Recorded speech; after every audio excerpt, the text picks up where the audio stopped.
Hello, good morning friends.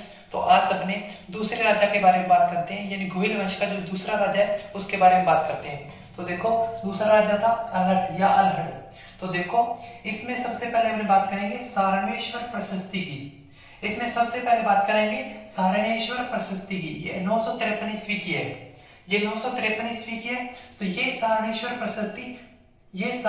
प्रशस्ति वराह मंदिर की प्रशस्ति है, यानी वराह मंदिर से प्राप्त हुई है। इसमें अलट की मां यानी महालक्ष्मी का नाम लिखा हुआ है, अलट के बेटे नरवाहन का नाम लिखा हुआ है वराह मंदिर के निर्माण के लिए। इसमें और क्या लिखा हुआ है? वराह मंदिर के निर्माण के लिए जो आर्थिक सहयोग दिया था, गोष्टिक। आर्थिक सहयोग क्या बोलते हैं? गोष्टिक, उनका नाम लिखा हुआ है। फिर आगे देखो, वराह मंदिर आहड़ में बनाया था और वराह मंदिर विष्णु भगवान का मंदिर है। फिर आगे देखो, इसमें मंत्रियों के नाम लिखे हुए हैं, अमात्य, संधि विग्रहक, अक्षपटलिक, बांदीपति, विस्काधिराज।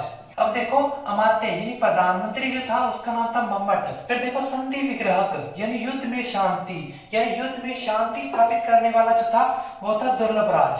फिर होता है अक्षपटलिक। अक्षपटलिक का मतलब होता है आय और व्यय, यानी कितना खर्च हुआ और कितनी इनकम हुई, इसका जो ध्यान रखता था वो था अक्षपटलिक, उसका नाम था म्यूर। फिर देखो, बांदीपति। बांदीपति यानी भाईबाढ़, जो प्रशस्तियां वगैरह लिखते थे उसका नाम था नाग। फिर देखो, विस्काधिराज यानी डॉक्टर।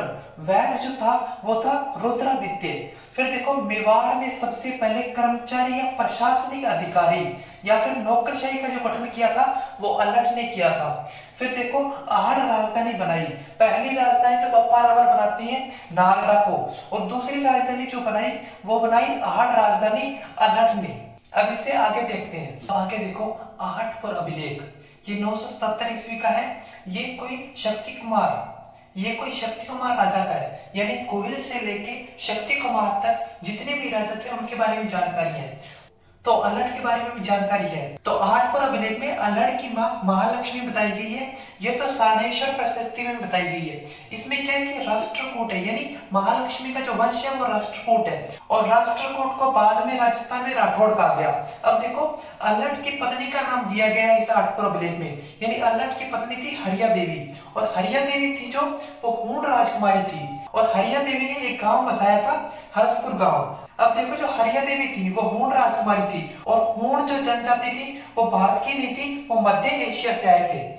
फिर आगे देखो, हूण जाति जो थी ये लड़ाकू जाति थी और युद्ध करने में माहिर थी। अलहड़ ने वराह मंदिर का निर्माण करवाया आहड़ में, और ये विष्णु भगवान का मंदिर है, और वराह जो अवतार है वो विष्णु भगवान का तीसरा अवतार है।